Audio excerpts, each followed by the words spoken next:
Bienvenida o bienvenido a esta exploración. A ver, cuando piensas en construir algo complejo, imagínate un rascacielos, necesitas planos detallados, ¿no? Entender los materiales, cómo cada pieza encaja. Pues diseñar software a gran escala, lo que llamamos arquitectura, tiene una complejidad muy parecida. No es solo sentarse a picar código, es definir la estructura fundamental, la que soporta todo. Y hoy nos vamos a adentrar precisamente en el proceso que hay detrás de ese diseño arquitectónico. Tenemos sobre la mesa un montón de fuentes interesantes, desde textos, digamos, más académicos de ingeniería de software, patrones, hasta guías súper prácticas de microservicios o experiencia de usuario. E incluso, fíjate, reflexiones sobre el diseño de objetos cotidianos que, bueno, sorprendentemente tienen mucho que enseñarnos.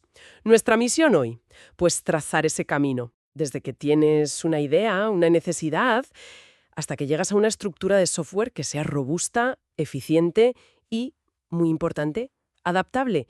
Veremos las fases clave, los principios que guían las decisiones, cómo se usan soluciones ya probadas, los patrones, ¿vale? Vamos a desgranar esto paso a paso. Y es importante, entender que no hay una receta única, ¿sabes? No son pasos fijos grabados en piedra. Es más bien un conjunto de prácticas, de herramientas mentales, de consideraciones. La arquitectura, al final, emerge de entender muy a fondo los requisitos, sobre todo esos que a veces no se dicen, los atributos de calidad, y de tomar decisiones conscientes sobre cómo organizar las piezas. Decisiones que, ojo, siempre implican buscar un equilibrio entre fuerzas que a menudo chocan. Rendimiento, coste, seguridad, facilidad para cambiar las cosas luego. Es un arte de compromisos. Entonces, si entiendo bien, el primerísimo paso es entender el problema a fondo. Aquí entra la ingeniería de requisitos, ¿no? Definir qué debe hacer el sistema y bajo qué condiciones. Fundamental. Y una distinción clave aquí, es entre requisitos funcionales y no funcionales. Los funcionales son, bueno, lo que el sistema hace, las tareas que permite. Y los no funcionales, el cómo las hace. Estos son los que a menudo llamamos atributos de calidad. Rendimiento, escalabilidad, seguridad, modificabilidad, disponibilidad, usabilidad. Pues estos últimos, los no funcionales, son los que realmente moldean la arquitectura. No son un añadido, Ya, Son restricciones o metas que te dictan la estructura que necesitas. Son como las vigas maestras del edificio, por seguir tu metáfora. claro. Un ejemplo podría ser un e-commerce que tiene que aguantar picos de carga enormes en Black Friday sin caerse. Totalmente. Ese requisito de escalabilidad y rendimiento, bueno, te condiciona todo el diseño. Exacto. O la necesidad de que ciertas operaciones, un pago por ejemplo, tengan niveles de seguridad y fiabilidad altísimos. Esos comos son los que nos obligan a elegir unas estructuras u otras. Y ojo, en esta fase inicial no podemos olvidarnos del usuario. El diseño centrado en el usuario, la arquitectura de la información, no recuerdan que esto lo hacemos para alguien. Claro. Aunque no diseñemos las pantallas ahora mismo, entender quiénes son, qué necesitan, cómo esperan encontrar la información, es vital. Vital para tomar decisiones de arquitectura que luego faciliten que eso sea usable. Y algo muy útil aquí también es empezar a esbozar un modelo de dominio. Un modelo de dominio. Sí, identificar los conceptos clave del negocio. Cliente, pedido, producto, factura, lo que sea. Sus características importantes, cómo se relacionan entre ellos, es como hacer un primer mapa del territorio del problema. Y muy importante, usando el lenguaje del propio negocio, no un lenguaje técnico todavía. Vale. Tenemos una comprensión más clara del problema. Requisitos funcionales, los no funcionales críticos. Y ahora, ¿cómo empezamos a darle forma a la solución? ¿Cómo elegimos la estructura general? Pues aquí es donde entran los estilos o patrones arquitectónicos. Son como plantillas maestras de alto nivel. Soluciones ya probadas para organizar la estructura global de un sistema. Cada estilo tiene sus pros y sus contras, sobre todo respecto a distintos atributos de calidad. No son lo mismo que los patrones de diseño, Esos son para cosas más pequeñas, dentro de los componentes. Los estilos definen la foto grande, la topología general. Hablemos de algunos de los más importantes. El más clásico, quizá, la arquitectura en capas. Sí, ese es un pilar. La idea central es separar responsabilidades en niveles horizontales. Lo típico, una capa de presentación, la interfaz de usuario, una capa de lógica de negocio o aplicación, las reglas, los procesos del dominio, y una capa de datos, cómo guardamos y accedemos a la información. Y la regla es que cada capa solo habla con la de abajo. Ayuda a organizar y permite cambiar una capa, la interfaz por ejemplo, sin cargarte las otras. El patrón modelo vista controlador, el MVC, está muy relacionado. Busca separar específicamente los datos, modelo, cómo se ven, vista, y cómo se maneja la interacción, controlador. Otro clásico total, cliente-servidor. Básico pero potente, sí. Uno o varios clientes piden servicios a un servidor central. Fácil de entender, pero tiene sus cosillas. El servidor puede ser un cuello de botella o un punto único de fallo si no lo montas bien, con redundancia. Además, la comunicación, pues bueno, suele implicar protocolos como HTTP. Eso añade complejidad. Y depurar problemas entre distintas máquinas siempre es un lío. Y últimamente oímos hablar muchísimo de arquitectura orientada a eventos, la EDA. ¿Qué la caracteriza? La clave ahí es que la comunicación se basa en notificar sucesos, eventos. En lugar de que un componente llame a otro directamente para pedirle algo, lo que hace es emitir un evento. Por ejemplo, pedido recibido. Y otros componentes que estén interesados, pues reaccionan a ese evento. Ah, interesante. Puede hacerse con un broker, un sistema de mensajería central tipo RabbitMQ o Kafka, o con un mediador, un orquestador. La gran ventaja es el desacoplamiento. Los componentes no necesitan conocerse. Eso da muchísima flexibilidad. El sistema reacciona a cambios de forma más ágil. Esa flexibilidad suena genial, pero intuyo que gestionar todo ese flujo de eventos no debe ser fácil. ¿Cómo evitas que se pierdan eventos importantes o que los datos acaben inconsistentes por todos lados? Buen punto, sí. La fiabilidad en la entrega de mensajes es un desafío. Se usan técnicas como colas persistentes, donde el broker guarda los mensajes hasta que se procesan bien, o patrones como el Transactional Outbox. Este asegura que un evento solo se publica si la acción en la base de datos que lo generó se completó con éxito. Vale. Y mantener la consistencia de datos entre servicios que reaccionan a eventos también es complicado. Aquí es donde a veces se usan las sagas. Sagas. Sí, son como coreografías de transacciones locales entre servicios, con pasos para compensar, para deshacer acciones si algo falla a mitad del proceso. Es un cambio de chip respecto a las transacciones de toda la vida. Y esto nos lleva directos a los microservicios, otro estilo súper popular ahora mismo. Exacto. Los microservicios llevan la idea de descomponer el sistema un paso más allá. La aplicación se divide en servicios muy pequeños, cada uno enfocado en una capacidad de negocio muy específica, lo que se llama un contexto delimitado, un bounded context. Lo crucial es que son autónomos. Se pueden desarrollar, desplegar, escalar, de forma independiente. Incluso con su propia base de datos. Incluso con su propia base de datos, ¿sí? Esto fomenta mucho la agilidad de los equipos y la resiliencia del sistema. Si un servicio falla, no tiene por qué arrastrar a todo lo demás. Esa autonomía parece muy poderosa, sí. Pero ¿no crea un riesgo de caos? Intentar que todo el sistema funcione de forma coherente, gestionar decenas o cientos de servicios, tiene que ser un desafío importante. Lo es, lo es. La complejidad no desaparece, ¿eh? Se traslada. Pasa de estar dentro de los componentes a estar en las interacciones entre ellos. Como decíamos con EDA, las transacciones distribuidas son un reto. Las sagas son una solución común. Otro lío es obtener datos que están repartidos por varios servicios. Puedes hacer que un servicio llame a las APIs de otros. Eso se llama API Composition. O usar un enfoque como CQRS, Command Query Responsibility Segregation, que básicamente separa las operaciones que cambian datos, comandos, de las que leen, consultas. Ah, separar lectura y escritura. A la vez.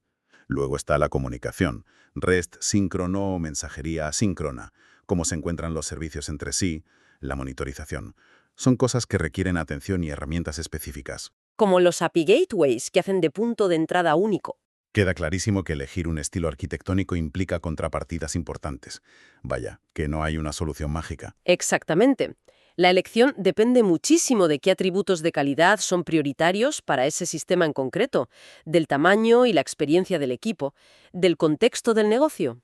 Bien, hemos elegido un estilo general, pero dentro de ese marco, ¿Qué principios nos guían para tomar decisiones de diseño más específicas? O sea, ¿cómo nos aseguramos de que la arquitectura sea buena, por decirlo así? Aquí entran principios de diseño fundamentales.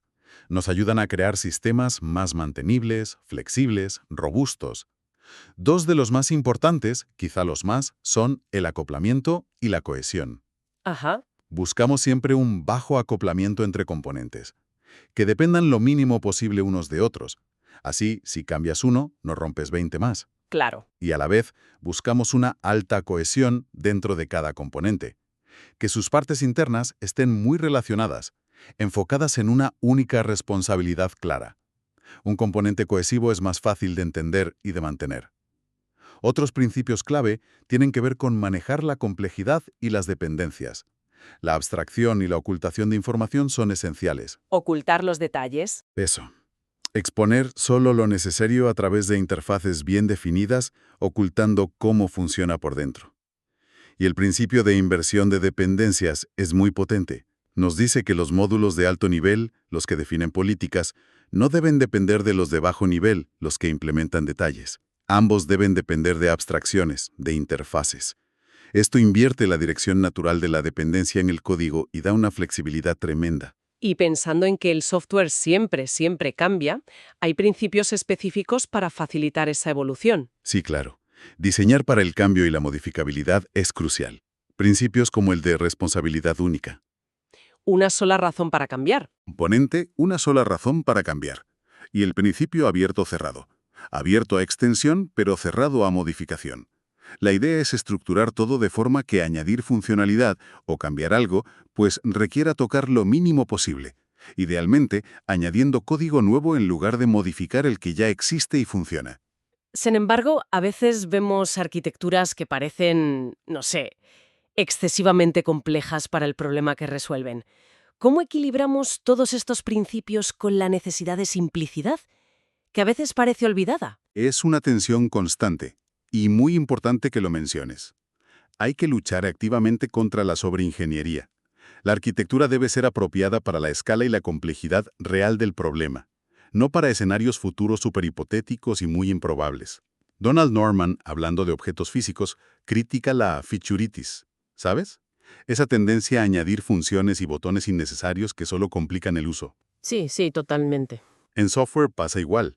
Y la optimización prematura es otro peligro. Complicar el diseño para optimizar algo antes de saber si de verdad es un cuello de botella. A menudo, la arquitectura más simple que cumple los requisitos clave, sobre todo los no funcionales, más críticos, es la mejor. Siempre se trata de encontrar el conjunto de compromisos menos malo para ese contexto específico. Entendido. Entonces, hemos definido la estructura general. Con un estilo nos hemos guiado por estos principios. El siguiente paso lógico en el proceso sería ya detallar el interior de esos componentes, ¿verdad? Bajar un nivel más. Correcto. Pasamos a un diseño más detallado. Identificamos los componentes lógicos principales que salieron de la arquitectura y les asignamos responsabilidades más concretas. A menudo, mapeando requisitos funcionales específicos a cada uno. Un paso clave aquí es definir claramente sus interfaces. ¿Qué servicios ofrecen? Las interfaces proporcionadas y qué servicios necesitan de otros, las interfaces requeridas. Visualizar esto ayuda mucho a entender las dependencias. Vale. Ujú. Y es aquí, al diseñar cómo se implementan esos componentes por dentro, donde los patrones de diseño, como los clásicos del Django 4 o los principios GRASP, se vuelven herramientas súper útiles. Por ejemplo, un patrón facade puede simplificar cómo interactúas con un subsistema complejo dentro de un componente. Un adapter te permite conectar piezas que no hablan el mismo idioma, con interfaces incompatibles. Ajá. Un observer es ideal para implementar la notificación de eventos de forma eficiente, muy útil en arquitecturas EDA. Un strategy te permite intercambiar algoritmos fácilmente, bueno para manejar variaciones. O los DTOs, Data Transfer Objects, que ayudan a pasar información entre capas sin acoplarlas demasiado. Estos patrones nos dan soluciones probadas a problemas de diseño recurrentes, pero a una escala más pequeña, más local. Todo esto suena muy bien estructurado, pero ¿cómo podemos tener cierta confianza en que este diseño, que aún está en papel o en diagramas, funcionará bien antes de empezar a construirlo todo? ¿Hay formas de validarlo antes de meter la pata? La validación temprana es crucial, sí, para evitar sorpresas caras más adelante. Una técnica útil es usar escenarios. ¿Escenarios? Sí, recorrer casos de uso importantes o flujos críticos y simular mentalmente o con diagramas sencillos cómo colaborarían los componentes que hemos definido. Esto puede sacar a la luz problemas de comunicación, responsabilidades mal puestas, cuellos de botella. El prototipado de partes críticas o interfaces complejas también es muy valioso. Y hay técnicas más formales, como el risk storming. Ahí el equipo identifica y analiza de forma colaborativa los riesgos potenciales de la arquitectura: rendimiento, seguridad, disponibilidad. ¿Y la documentación? ¿Qué papel juega? A veces parece un mal necesario. Juega un papel, pero no como un fin en sí mismo, sino como herramienta de comunicación. No tiene por qué ser un tomo infumable. Lo importante es capturar las decisiones clave y el por qué se tomaron. Usar distintas vistas arquitectónicas, lógica de despliegue de procesos, ayuda a comunicar lo relevante a diferentes audiencias: desarrolladores, operaciones, negocio. UML puede usarse, claro, pero a menudo de forma más informal. Lo importante es que sea útil y se mantenga razonablemente al día. Y como ya hemos dicho varias veces, el software nunca está realmente terminado. La evolución es constante. ¿Cómo encaja esto en el proceso? ¿Se piensa en ello desde el principio? Debería. Una buena arquitectura debe anticipar y facilitar esa evolución. El refactoring, la mejora continua de la estructura sin cambiar cómo se comporta por fuera. No es solo para el código de bajo nivel, también aplica a la arquitectura. Pensar en la mantenibilidad desde el principio es clave. Y las pruebas son vitales, no solo unitarias, también de integración. Y en sistemas distribuidos como microservicios, las pruebas de contrato entre servicios son muy útiles. ¿Pruebas de contrato? Sí, verifican que las interacciones entre un consumidor de un servicio y el proveedor cumplen lo pactado, la interfaz acordada, sin necesidad de montar test end-to-end completos, que suelen ser lentos, frágiles y difíciles de mantener. Entonces, haciendo una recapitulación de este viaje por el proceso de diseño arquitectónico, diríamos que todo empieza por entender muy bien las necesidades. Funcionales, sí, pero sobre todo las no funcionales, los atributos de calidad. Esas son las que realmente dan forma a la estructura. Luego, exploramos y elegimos un estilo arquitectónico que sea apropiado: capa, seda, microservicios, el que sea, guiándonos siempre por principios sólidos: bajo acoplamiento, alta cohesión, gestionar bien las dependencias, diseñar pensando en el cambio. Después, refinamos el diseño interno de los componentes, usando patrones de diseño más específicos. Validamos nuestras decisiones lo antes posible y documentamos lo esencial, el porqué de las cosas. Y todo esto entendiendo que es un proceso iterativo, no lineal, y que la arquitectura tiene que estar preparada para evolucionar, para cambiar con el tiempo. Exacto. Y siempre con la conciencia de que estamos manejando equilibrios, compromisos. No buscamos la arquitectura perfecta en abstracto. Eso no existe. Buscamos la más adecuada para un conjunto concreto de restricciones, objetivos y prioridades. Una que nos permita entregar valor ahora y, sobre todo, seguir haciéndolo en el futuro de forma sostenible. Ha sido una exploración intensa, la verdad, pero creo que deja muy claro que la estructura del software no es algo que surja por casualidad, es el resultado de un proceso de diseño pensado, deliberado.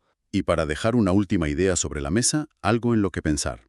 Existe algo llamado la ley de Conway. La ley de Conway. Sí, Melvin Conway observó, hace ya muchas décadas, que las organizaciones tienden a diseñar sistemas cuya estructura es un reflejo de la estructura de comunicación de la propia organización. Vaya. Si esto es así, y parece que lo es en muchos casos, ¿hasta qué punto el diseño de la arquitectura es una decisión puramente técnica? ¿O cuánto influye, consciente o inconscientemente, la forma en la que los equipos se organizan, cómo hablan entre sí, cómo colaboran para construir y mantener ese software? Es una conexión fascinante entre lo social y lo técnico. Da que pensar, ¿no?